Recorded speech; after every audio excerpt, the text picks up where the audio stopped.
విలాప వాక్యములు 3వ అధ్యాయం.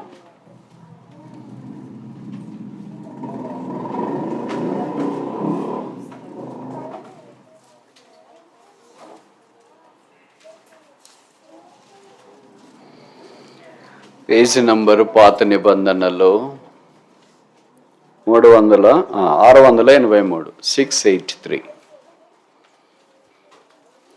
విలాప వాక్యములు 3వ అధ్యాయం.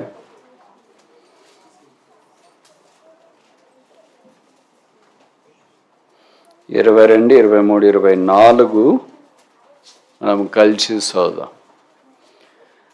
Lamentations chapter 3, reading all together verse 22, 23 and 24. యెహోవా కృపగలవాడు, ఆయన వాత్సల్యత ఎడతెగక నిలిచినది కనుక మనం నిర్మూలము కాకున్న వారము. అనుదినము నూతనముగా ఆయనకు వాత్సల్యత పుట్టుచున్నది. నీవు ఎంతైనా నమ్మదగిన వాడవు. ప్రార్థన.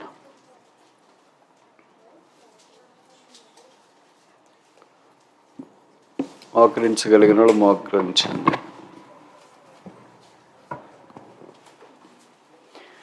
ప్రేమగల తండ్రి, యేసునాథుని నామమున నేనును నీ ప్రజలతో కలిసి సంవత్సరం యొక్క ఆఖరి గంటలో సజీవుడైన దేవుని సన్నిధిలో కనపడే అవకాశం అనుగ్రహించినందుకు స్తోత్రాలు.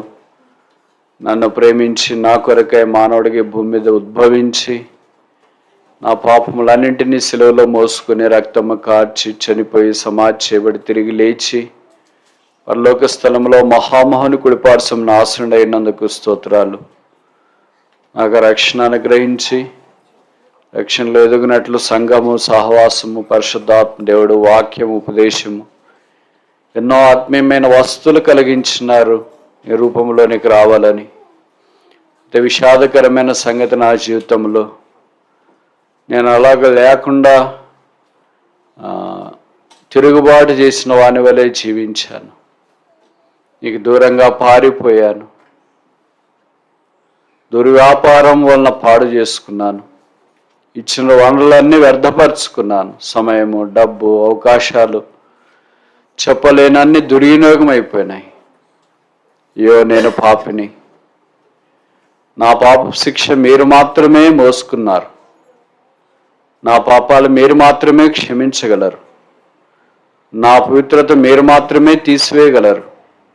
యేసు రక్తం ప్రతి పాపములను మళ్ళని కడిగి పవిత్రులుగా చేయనని వాక్యంలో రాశారు. దేవా, నీ శరణజొచ్చి ఉన్నాను. నన్ను సిగ్గుపడనీయకము, నన్ను త్రోసివేయకము, నన్ను దాటిపోవద్దు. నా పాపములు నా తల వెంట్రుకలకు మించి ఉన్నాయి. నా అపరాధములకు నేనే నిలువెత్తటి నిర్వచనం.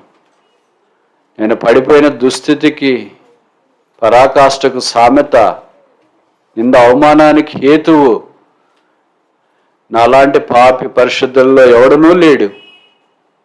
యేసు ప్రభువా, నన్ను క్షమించు. దయచేసి నా పాపములు క్షమించు, నా అపరాధములు క్షమించు, నా దోషములు క్షమించు, నా తిరుగుబాటుతనం క్షమించు. నీకు దూరంగా రీలొకేట్ కావాలని చేసిన ప్రయత్నాలు కోకొల్లలు, నీ చిత్తానికి వెలపడి జీవించినవి అనేకములు. నేను నీ సన్నిధిలోనికి ఎలాగ రాగలను? నాకు సిగ్గే తగి ఉన్నది, అవమానమే తగి ఉన్నది, లజ్జే తగి ఉన్నది. కానీ నీకు దూరంగా ఇంకెక్కడి దాకా పారిపోగలను? ఎంత దూరం అని పారిపోగలను? అలసిపోయాను, సోలిపోయాను, డస్సిపోయాను, కృంగిపోయాను. దుర్వ్యాపారం వల్ల అన్నీ నష్టపరుచుకున్నాను. పందుల పొట్టు, కంపు, వాసన నాలో తాండవమాడుతుంది. ఈ రాత్రి నీ శిలువను ఆశ్రయిస్తున్నాను. శిలువ నుండి ప్రవహించిన పరిశుద్ధ రక్తపు ఊటల్లో నన్ను కడిగి పరిశుద్ధపరచండి. హిమము కంటే తెల్లగా కడగండి. గొర్రెబొచ్చు కంటే తెల్లగా నన్ను చేయండి. హిస్సోపుతో బాగుగా కడగండి. అలాగే నీ వాక్యంలో రాయబడినట్లు కారు నిప్పగలిగిన ఆ టాంగ్స్తో నా పెదవులు సున్నతి చేయండి. నాకు స్నానం చేయించండి. నా బట్టలు తీసివేసి రక్షణ వస్త్రంలో మరలా అలంకరింపచేయండి. రక్షణానందం మరలా కలిగించండి. స్థిరమైన మనసు నూతనముగా పుట్టించండి. ఇలాగ ఎంతసేపు నా అపరాధాలు ఒప్పుకున్నా అవి తీరవయ్యా. కనుక నీవే అన్నీ ఎరిగిన దేవుడవు. నీ రక్తం చేత కడిగి పరిశుద్ధపరిచి కప్పి శుద్ధీకరించి దయచేసి నన్ను అంగీకరించండి. నా ప్రార్థన అంగీకరించండి. నా విజ్ఞాపన చెవిని పెట్టండి. ఈ రాత్రి మీ ప్రజలతో నేను కలిసి నా జీవితాన్ని సరిచేసుకునే అవకాశం ఇచ్చినారు. అలాగూ సరిచేయబడి ఆత్మతో సత్యంతో మిమ్మల్ని ఆరాధించి మా ఆరాధనల సింహాసనం మీద మిమ్మల్ని ఆశీనుంచేనట్లుగా అనుకూలపరచండి. వందన వచనములతో యేసునాథుని నామమున తల వంచి ఆరాధిస్తూ ప్రార్థిస్తూ వేడుకొంచున్నాను తండ్రి. ఆమేన్.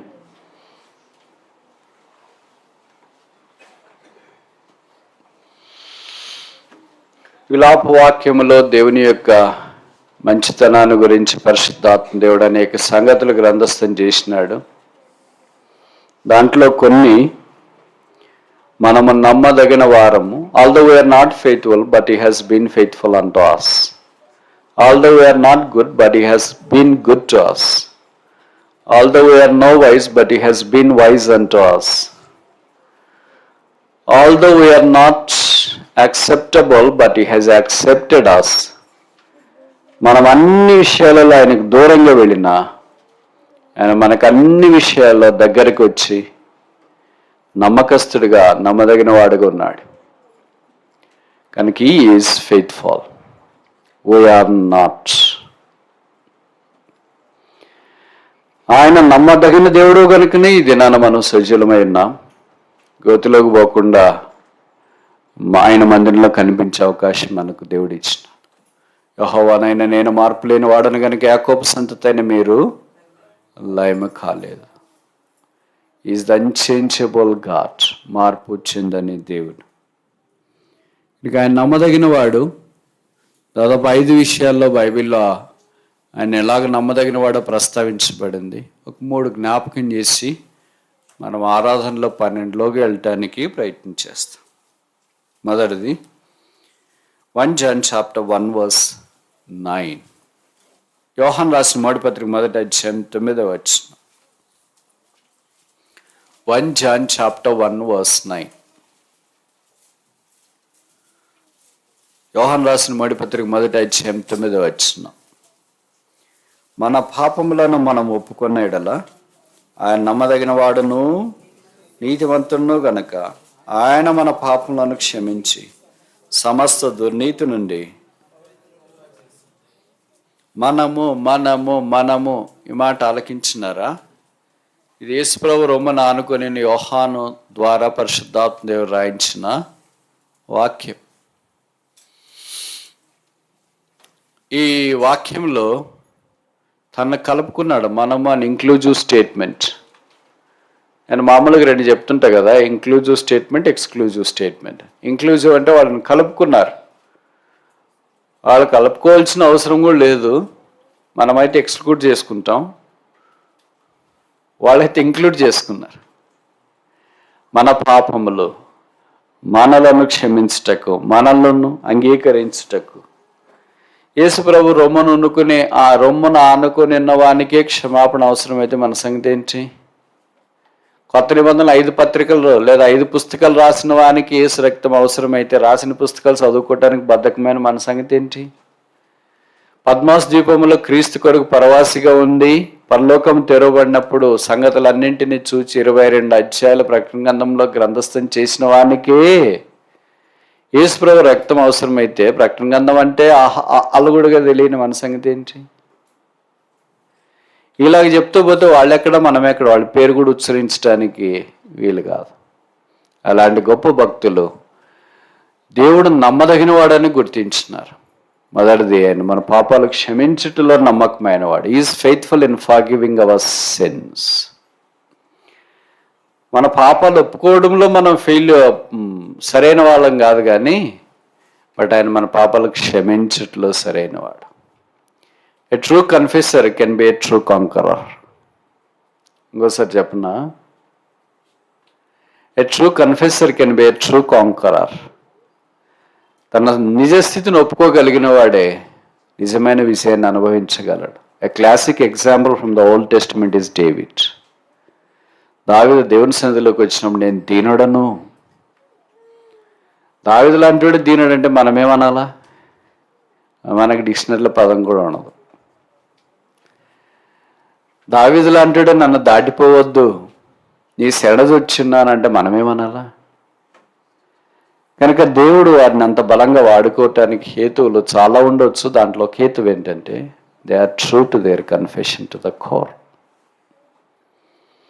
ప్రభు మన పాపాలు కూడా అలా క్షమించి మనల్ని రక్షించి శిలువ రక్తం ద్వారా కడిగి పరిశుద్ధపరిచి ఆయన సమూహముగా జనముగా స్వాస్థ్యముగా చేసిన.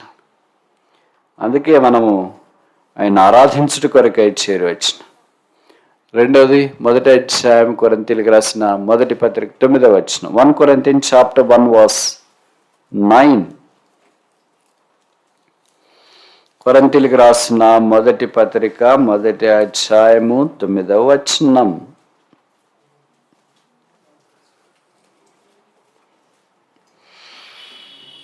నిద్ర వస్తున్నోళ్ళు చదవండి, ఆవలిస్తున్నోళ్ళు, నిద్రకు ప్రయత్నం చేస్తున్నోళ్ళు, అట్లంటే అందరూ వస్తాం కనుక అందరు చదువుదాం. 1 Corinthians chapter 1 verse 9. కొరింథీయులకు రాసిన మొదటి పత్రిక మొదటి అధ్యాయం 9వ వచనం.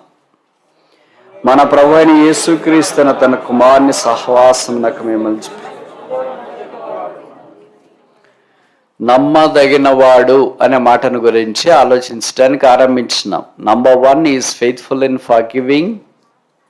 Number 2 is faithful in fellowshipping. ఆయన కుమారుని సహవాసానికి పిలిచినాడు. ఆయన కుమారుడు పరిశుద్ధుడు, ఆయన కుమారుడు సంపూర్ణుడు, ఆయన కుమారుడు నిర్దోషి, పాపులలో చేరక ప్రత్యేకంగా ఉన్నవాడు. అలాంటి కుమారుని యొక్క సహవాసానికి మనల్ని పిలిచినాడు. సాధారణంగా మన తల్లిదండ్రులు అంటారు, మీ friend, tell me your friend, I will tell you what you are, who you are, how you are, where are you. ఇప్పుడు అదే ప్రశ్న మనల్ని అడిగితే టెల్ మీ యువర్ ఫ్రెండ్ అంటే నేను చెప్పాను అనుకో, my friend is Jesus Christ అని. No, is not your friend any longer. Perhaps he could be your foe. ఎందుకంటే ఫ్రెండ్ లక్షణాలు నాలో కొన్ని ఉండాలి కదా. అక్కడ కూడా లేకపోతే ఆయన ఫ్రెండ్ ఎట్లయితాడు? మామూలుగా ఏదో చెప్తుంటారు కదా, 3 నెలలు ఒకళ్ళొకళ్ళు సహవాసం చేస్తే వాళ్ళు వీళ్ళు అవుతారు, వీళ్ళు వాళ్ళు అవుతారంటని. మనం ఎన్నేళ్ళు సహవాసం చేసినా కావట్లేదు. ఇంకా కావాలంటే సైతాన్ వలే అయిపోతున్నాం, కానీ యేసు ప్రభు వలే కావట్లేదు. ఆయన వలే ఉండేటి కొరకు ఆయన మనల్ని పిలిచిన. ఆయన వలే అంటే like is love, like is holiness, like is purity, like is selflessness, like is long suffering, like is joy, peace. ఆయన లక్షణాలన్నీ ఆత్మఫలం అని ఉంది కదా, 9 అంతలు. అలాగ మనం ఉండాలని ప్రభు మనల్ని పిలిచినాడు. పిలుపు, కాల్. కలెక్టర్ మిమ్మల్ని పిలుస్తున్నాడంటే ఎలాగ ఫీల్ అవుతారు? మినిస్టర్ పిలుస్తున్నాడంటే ఎలాగ ఫీల్ అవుతారు? సీఎం పిలుస్తున్నాడంటే ఎలాగ ఫీల్ అవుతారు? రాష్ట్రపతి గారు పిలుస్తున్నారంటే ఎలాగ ఫీల్ అవుతారు? ఎలాగ ఫీల్ అయితే తమకు తెలియదు, ఎందుకంటే మన వాళ్ళు ఎవరు అలాంటి వాళ్ళు పిలవలేదు కనుక వాళ్ళకి మాత్రమే తెలుస్తుంది the value of the call. కనుక ఆకాశ మహాకాశాలు పట్టించాలని దేవుడు మనల్ని ఆయన సహవాసానికి పిలిచినాడు. It's a free call, toll free. ఉచితంగా పిలిచినాడు. ఆయన సహవాసంలో ఉండాలని పిలిచినాడు. No fees. మామూలు కొంతమంది కార్పొరేట్ పాస్టర్లు వాళ్ళు ఉంటారు కదా, మాతో ఫోటో దిగితే 1,00,000 రూపాయలు. యేసు ప్రభు అలాగే నాతో సహవాసానికి రావాలంటే 2 లక్షలు. లేకపోతే ఎవరు రావద్దని అంటే ఎవరు వస్తారు? ఎవరు రారు. ఆయన free. Is a god of all free gifts. సమస్తము మానవ కోటికి అవసరమైనవన్నీ ఉచితంగా ధారాళంగా దయచేవాడు. సో మనం we are in the fellowship of Jesus Christ. యేసు సహవాసంలో ఉన్నాం. ఆయన వలే మనం ఉండాలని దేవుడు మనల్ని ఆ సహవాసానికి పిలిచినాడు. 3వది చూస్తామా? తెస్సలోనికైలకు రాసిన 2వ పత్రిక 3వ అధ్యాయము 3వ వచనం. 2 Thessalonians chapter 3 verse 3.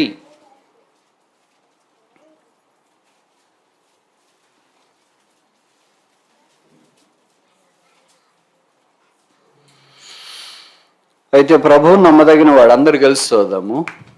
నిద్ర పోవాలనుకున్న వాళ్ళు చదవండి. నిద్ర పోవాలంటే నిద్ర రావాలని కాదు, చదువుతాం. అయితే ఆయన మిమ్మల్ని స్థిరపరిచి ప్రభువు నమ్మదగిన వాడు. దేంట్లో నమ్మదగిన వాడని కింద రాశారు. దుష్టత్వము తెలుగు బైబిల్లో అక్కడ 3 వేసి కింద ఫుట్ నోట్లో రాశారు. ఏమని రాశారు? దుష్టుని నుండి. దుష్టుడు అంటే మనకు తెలుసు కదా, ఎవరు? సైతాన్. కానీ సైతాన్ నుండి ప్రభు మనల్ని కాపాడుటలో నమ్మదగిన వాడు. ప్రభు మనల్ని కాపాడకపోతే నాకు తెలిసి మొదట నేనుండను, మీరు కూడా ఉండరు అనుకుంటా. సాబులు ఖాళీ, ఆల్ ఖాళీ. Because of his protection we are here. ఆయన కాపుదల భద్రతను బట్టి మనం ఇక్కడున్నాం. మనం బాగా ఫుల్గా తిని దండికి నిద్రపోతున్నామని, ఎక్సర్సైజ్ చేస్తున్నామని, 4 ప్యాక్ అని, 6 ప్యాక్ అని, హెల్తీ డైట్ అని, ఆర్గానిక్ డైట్ అని, ఇన్ఆర్గానిక్ డైట్ అని, this is all secondary. First ఏంటంటే the sheer grace of God and his protection. మొట్టమొదటి ఆయన మనల్ని కాపాడుతూ వచ్చినాడు. మీరు లోకంలో ఎన్నో చూస్తుంటారు కదా. ఈ మధ్యలో కూడా ఒక బెంగళూరుకి సంబంధించి ఒకటి న్యూస్లో వచ్చింది. అది ఇక్కడ జరగలేదు, వేరే స్థలంలో జరిగింది. ఎవరు ఇక్కడ సాఫ్ట్వేర్ CEO, ఆయన ఫ్యామిలీ, ఒక బంధువు, 6 మంది కలిసి ఒక కారులో పోతున్నారు. ఆపోజిట్లో ఒకటి పోతుంది. ఆపోజిట్లో పోతుంటే ఎవడన్నా యాక్సిడెంట్ అవుతుందా అనుకుంటాం. మన దారిన పోతుంటే ఏదో నిలబడిన దాన్ని పోయి గుద్ది యాక్సిడెంట్ అవుతుంది అని అంటాం. లేకపోతే సింగిల్ రోడ్ అంటే ఎదురుగొచ్చి కొట్టింది అని అనుకుంటాం. ఇది డివైడర్ పెట్టి, డబుల్ రోడ్డు పెట్టి, అవతల ఒకటి ఇవతల ఒకటి పోతుంది. మన దారిన మనం పోతుంటే ఏం లేదులే భద్రత అని అనుకుంటాం కదా. ఎడం వైపు మనం పోతున్నాము, కుడివైపు వాళ్ళది వస్తుంది. ఎడం వైపు పోయేది ఏమైపోయింది, కొలాడ్ అయిపోయి దాని మీద ఉన్న కంటైనర్ వెళ్ళి కరెక్ట్ వాళ్ళ కారు మీదే పడింది. వాళ్ళందరూ అక్కడే spot dead. Can anybody guess this? Accident అయిందంటే ఏదో ఎదురుగా వచ్చింది, కొట్టింది, యాక్సిడెంట్ అయింది, డివైడర్కి తగిలింది, పిల్లర్కి తగిలింది, చెట్టుకి తగిలింది, వెహికల్కి తగిలింది అని అనుకున్నాం. ఎక్కడో పోయేదానికి ఎన్నో కార్లు పోతాయి, ఎన్నో వెహికల్స్ పోతుంటాయి. 1 minute is enough to escape that, not even 1 minute less than that. So అలాంటి మరణాలు ఆలోచించుకుంటుంటే how the Lord saved us miraculously. మెట్లు ఎక్కుతుంటాం అనుకోండి, కొన్నిసార్లు ఒక్క ఫ్రాక్షన్ ఆఫ్ సెకండ్స్లో ఇట్లా జర్క్ వస్తుంది. అట్లా జర్క్ వచ్చిన అట్లా వెనకబడిపోతే ఏం లేదు, ఏదంతా తగిలిపోతే ఆడైపోతాం. అట్లా ఎన్నిసార్లు కాపాడినాడో లెక్కలేనన్ని సార్లు కాపాడాడు. అన్కౌంటబుల్ టైమ్స్ లేదంటారా? అదే God's mercies cannot be counted. దేవుని యొక్క మేలులు, భద్రత, కాపుదల కౌంట్ చేయలేం. కౌంట్ చేసి can never weigh God. Uncountable, uncatalogued, unnumbered, లెక్కింపలేనన్ని, గ్రహింపలేనన్ని, చెప్పలేనన్ని, వివరించలేనన్ని, గుర్తుపెట్టుకోలేనన్ని, అర్థం కానన్ని అన్ని మేలులు, ఉపకారాలు, భద్రత, కాపుదల. అందుకే యాకోబు భక్తుడు 32లో అన్నాడు, ఆదికాండంలో, నీవు నా యెడల చేసిన సమస్త ఉపకారములకు నేను. ఉందా మీ బైబిల్లో? లేదా? మీరు నిద్రపోతే అప్పుడు ఎట్లా? 32 సిటీలో వాళ్ళు మామూలు 12 దాకా నిద్ర పట్టదు కదా మీకు. 32 జెనసిస్ చాప్టర్ 32 ఎన్నో వచ్చిన 32 verse 10. Genesis chapter 32 verse 10. నీవు నీ సేవకునికి చేసిన సమస్తమైన ఉపకారములకును సమస్త సత్యమునకును అపాత్రుడను. Unworthy, none of us are worthy for all the merits we have received from God, all the benefits we have received from God, all the blessings we have received from God, all the grace and the protection we have received from God. None of us are good fit for his protection. ఆయనకు భద్రతకు కానీ కాపుదలకు కానీ మనలో ఏ ఒక్కరము కూడా యోగ్యులం కాదు. మన పితడైన యాకోబే నేను అపాత్రుని అంటాడు. ఇలాగ వీళ్ళు సమస్త ఉపకారాలని ఒక ఆయన అన్నాడు, సమస్త ఉపద్రవాలని ఒక ఆయన అన్నాడు, సమస్త కీడుల నుండేని ఒక ఆయన అన్నాడు. ఇవన్నీ ఆలోచిస్తే మన ఊహకు కూడా మించు. సమస్త ఉపకారాలు, సమస్త ఉపద్రవాలు, సమస్త ఆపదలు, సమస్త కష్టాలు, సమస్త బాధలు, ఆల్ అఫ్లిక్షన్స్, ఇవన్నిట్లో నుండి ప్రభు మనల్ని తప్పించేంతదాకా కాపాడాడు. కనుక ఈ ఆఖరి నిమిషాల్లో మనం ప్రభుని ఆరాధిస్తాం. ప్రభువా, నువ్వు నమ్మదగిన వాడు, ఐఎమ్ నాట్. నీకు నమస్కారం, నీకు ప్రణామములు, నీకు వందనాలు. ఇలాంటి నమ్మదగిన వాళ్ళే అనుకుంటాం కదా. Because you are not faithful, I don't like to be faithful అంట. Because you are not true, I don't like to be true. Because you are not honest, I don't like to be honest. Because you are not genuine, I don't like to be genuine. నువ్వు మంచోడు కాదు కనుక నేను మంచోడు కూడాను. నువ్వు నిస్వార్థంగా లేవు కనుక నేను కూడా నిస్వార్థంగా ఉన్నాను అంటాం. అలాగే దేవుడు కూడా మనతోనంటే ఏమనాలా? You are not faithful, so I don't like to be faithful అంటు you. No, it can never be. Because faithfulness is the pillar of the God's virtue. విశ్వాస్యత గలవాడై ఉండట దైవ లక్షణం. ఆ లక్షణాలు ఆయన పోగొట్టుకోలేదు. కనుక ఈ రాత్రి ఆయన సింహాసనం మీదట సాగిలపడి ఆయన యొక్క విశ్వాస్యతను జ్ఞాపకం చేసుకుంటూ ఆయన మన ఆరాధనల సింహాసనం మీద ఆసనం చేస్తాం.